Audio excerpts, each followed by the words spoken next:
Hi guys! For today's video, magluto na akong fried rice kaya naisobra kanon pagabi daghan.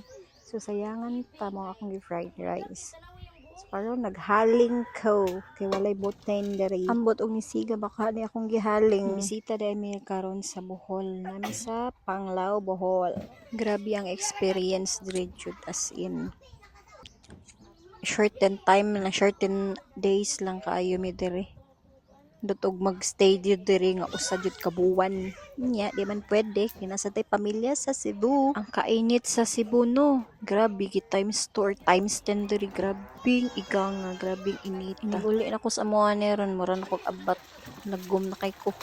Grabe. So ako lang nagkusinera diri. Wow. So may lingaw. So ako na lang magluto. Kaya akong mama busy permi bingo. Bingo, sige lang bingo. Yari man ta Bohol para makarelax. Uy, di magsilbi og relax laglaag kay grabing igang nga, grabing inita makalabad sa ulo. As in, sagaran tao diri sa Bohol di magsilbi way motor. Kay layo kay ang mga tindahan diri. Kay magawas pa kag iskina niya ang dagat diri kay mga nasa 5 to 10 minutes baktason or lakawon. Ako di man jud ko kabaw mo motor no. So diri nakaton kog motor, grabe. Tagalakaw motor. Lagi o tindahan diri. Lahi jud sa Cebu nga inigawas nimo. Wala na natanan baligya diri mo lakaw pa kag skina, baktas pa ka or unsa. Purely bol-anon. Pero wa mo ko maswito diri dapita oy asa ning lugang mga lugar lagon. Kay dito man gud ko sa Cebu nagdako since gipanganak ko gidala nako sa Cebu. Dito na ko nagdako, dito na ko nag-eskwela. Dito pod ko nakatrabaho. Diri pod, imbes ganahan ta mga tuon tagmenteriyo, di pod ta kayano-yanog adto kay perting layo Kay akong mama taga Bohol, din akong papa taga Cebu. So that's why na ako sa Cebu gadako. Kay naa naman mi dito nagpuyo. Pero diri biya sa Bohol no, grabe ang mga tao diri, grabe ka friendly unlike sa Cebu. Snaban pa ka. Diri sa Bohol misigwa ka kaila tagad mga basta lahi ra jud kakitag mga marites diri nga magtapok sa unsa na pang storyaan wala, puro gapundo sa balay ang mga tao ari.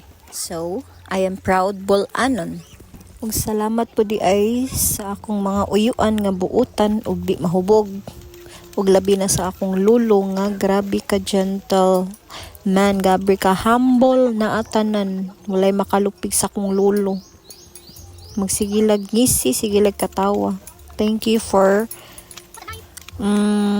taking care of us. Tuod mga pobre man mi diring dapita, yet malipayon. Unlike sa uban family nga wealthy lagi, pero isig daotay, isig kontrahay. Kanus ana pod ka mi makabalik pohon.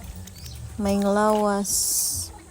Og diri luto na din atong fried rice. Nagandaghan pud biya pero kuwangan nakuwangan mi ani. Basta lagi ako'y magluto. Char. Ay luto naman ang atong fried rice. Ako dai sandukan ang akong lulo para makauna na siya kaon kay unsa na orasa. While gaduyan-duyan si lolo, ako siya hatdan sa iyang pagkaon. Awa na diya Diba? Di na ako maklaro. Grabe nito diri bito. Hindi na kay kumaklaro. Uli ani mura na kog agtaan ni uli. That's my lolo nga gwapo, diba? Thank you guys for watching. Bye.